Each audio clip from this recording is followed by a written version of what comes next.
नमस्कार दोस्तों, आज संवाद में आपका स्वागत है। आज हम बात करेंगे बॉलीवुड लेजेंड धर्मेंद्र जी की।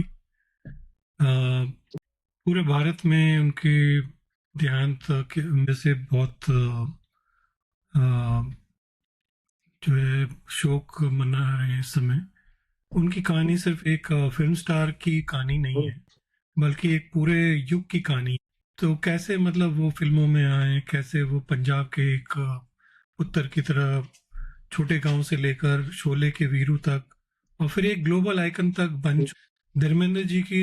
जैसे उनका देखे तो आई थिंक 1935 में उनका जन्म हुआ था। पंजाब के एक नसराली करके गांव था जिनमें उनका जन्म हुआ था। एक सिंपल से परिवार से आते थे वो, और कभी सोचा भी नहीं होगा उन्होंने कि भी जिंदगी में एक ऐसे फिल्म इंडस्ट्री के सबसे बड़े आइकन की तरह बन जाएंगे। और कैसे वो मतलब एक स्टारडम में उनका हुआ। पहले 1966 में आई थिंक वो फूल और पत्थर ने उनके एक रोमांटिक हीरो की, उसके बाद उनकी आंखें आई, फिर सीता और गीता आई, मेरे गांव मेरा देश, धर्मवीर जैसे सुपरहिट, मतलब उन्होंने कई सारे फिल्में की हैं। शोले तो उनकी आइकॉनिक ही है। और फिर उन्होंने कॉमेडी जैसे चुपके चुपके ये सब भी करी है, दिल लगी, उनका कॉमेडी भी बहुत हिट हुई। तो बहुत मतलब सिंपल से बंदे थे। और कैसे मतलब उनका काफी बड़ा परिवार था जो भी फिल्मों में भी था, काफी न्यूज चर्चा चर्चा में भी रहता। कंट्रोवर्सीज भी थोड़ी, बट किसके साथ नहीं होती, मैं तो ये बोलूंगा। बट ओवरऑल आई थिंक अगर देखा जाए तो 89 साल में ओवरऑल देखा जाए तो बहुत ही सिंपल लाइफ जी है उन्होंने।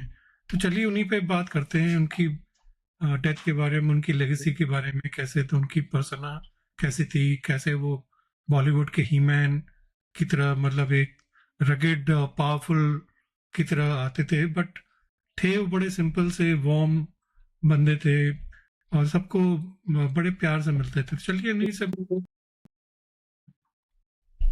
हाँ, परमेश पर्सनल जिसको कहते हैं ना, एक एक्टर का जोनर जो होता है उनका मल्टीपल था। वो एक्शन बेस्ड ही मैन कहलाते थे, बट वो expanded to romantic films, he expanded to comedy also. उनकी कॉमेडी भी की टाइमिंग भी बड़ी अच्छी हुआ करती।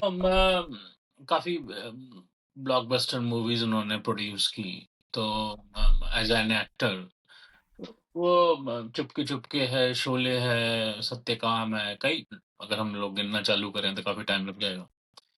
फिर और वो थोड़ा-सा जिसको कहते हैं ना, बड़ा अगर बॉलीवुड में देखो तो प्रोग्रेसिव माइंडसेट के थे। तो वो once he realized that in 80s, late 80s की अब एज़ एन एक्टर उनका उतना कुछ नहीं चलेगा।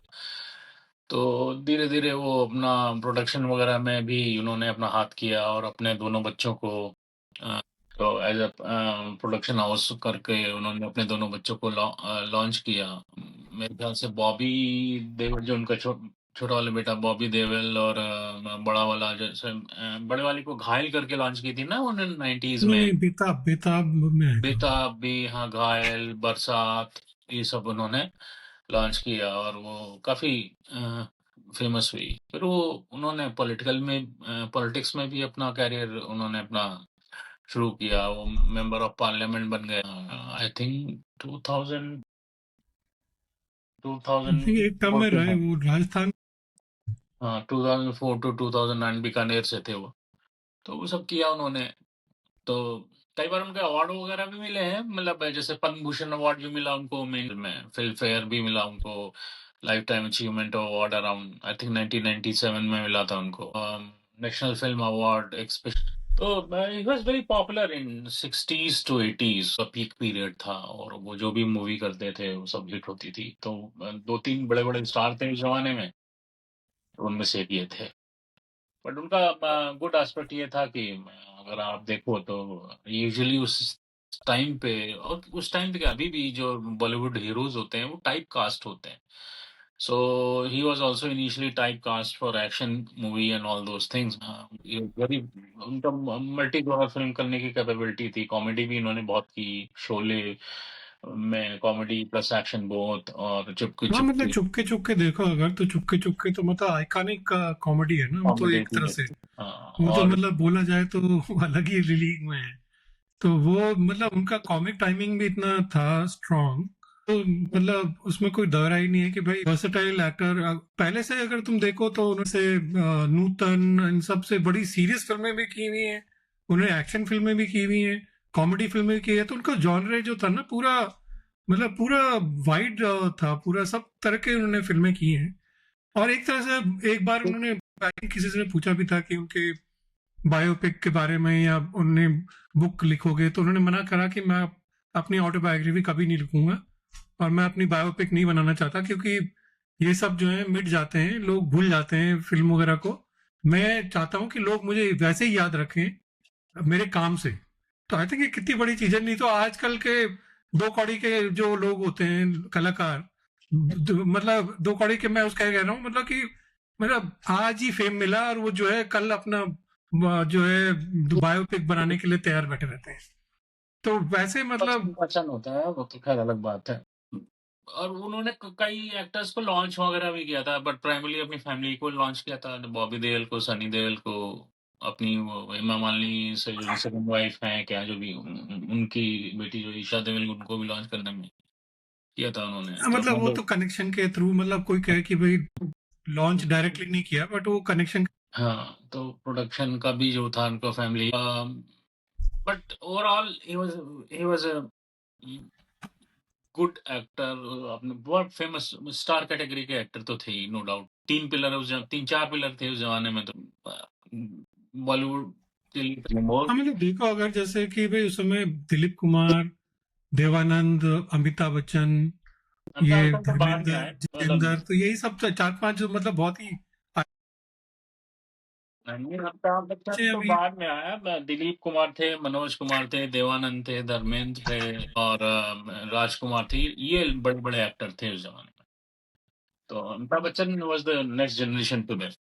नेक्स्ट जनरेशन मतलब क्या, मतलब ही इज ऑल्सो लाइक 82 83 होंगे ना। अमिताभ बच्चन इज दस लाइक 5 6 साल बाद ही तो आए उनके। हाँ, तो जनरेशन तो 5 साल। बात तो सही है कि ये वंस अमिताभ बच्चन का ऑनसेट हुआ तो फिर डाउनफॉल शुरू हो गया था, क्योंकि एरा चेंज हो रहा है, टेस्ट चेंज हो जाता था। वो खैर वो तो अलग बात है। तो बीच में क्या नाम है इनका, राजेश खन्ना। तो राज खन्ना हाँ, भी। तो एरा चेंज होता रहता है, लेकिन जो इनमें बेटी थी कि ये ही overlap to multiple era, right. तो ये अमिताभ बच्चन के भी अराउंड 7 8 इयर्स के एरा के किया। वो इनका था स्टंट था, क्योंकि इनमें जो है मल्टीपल जोनर करने की कैपेबिलिटी। दो अमिताभ बच्चन का एरा बहुत लंबा खिंच गया।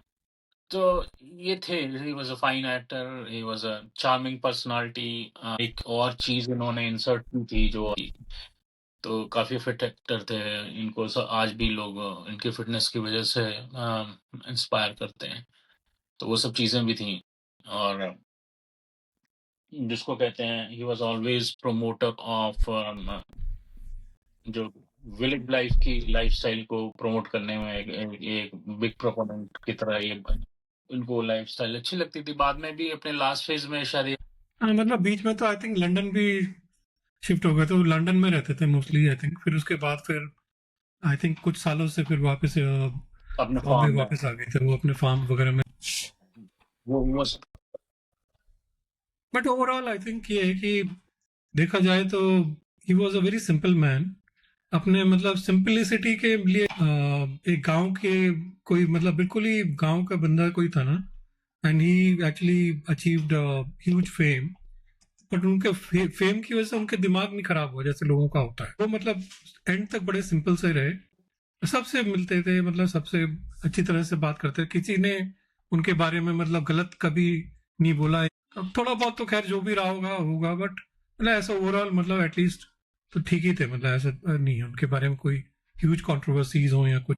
आपने कंट्रोवर्सीज तो देखिए प्रमेश काफी थी, मतलब चलिए जो गया गया तो उसमें क्या आप बात करेंगे, लेकिन ये है कि ओवरऑल अगर कंपेयर करें और जो जो इनके एरा के बॉलीवुड एक्टर्स थे, उनके हिसाब से he was little bit balanced. अपना हेल्थ फिटनेस, बहुत एक्टिव लाइफ जी, वो एक कमेंडेबल चीज है। ही वाज वेरी एक्टिव। ये तो खैर है। वो तो ओवरऑल उनका जैसे आई थिंक बॉलीवुड में भी एटलीस्ट आई थिंक 50-60 इयर्स तो रह ही गए होंगे उनके जो आए थे 60s से तुम लगा लो, करीब 65 इयर्स तो करीब हो ही गए करीब। तो मतलब काफी टाइम पे लॉन्जिविटी भी मतलब। हाँ, he spread across multiple era of Bollywood। हम्म, बीच बीच में मतलब बीच में आई थिंक फिर वो इनएक्टिव से भी हो गए, बट फिर बाद में फिर। हमेशा से चलिए फिर आज यहीं पे समाप्त करते हैं, फिर मिलेंगे आपसे किसी और एपिसोड में। तब तक के लिए अपना ख्याल रखिए। धन्यवाद, नमस्कार। चलिए।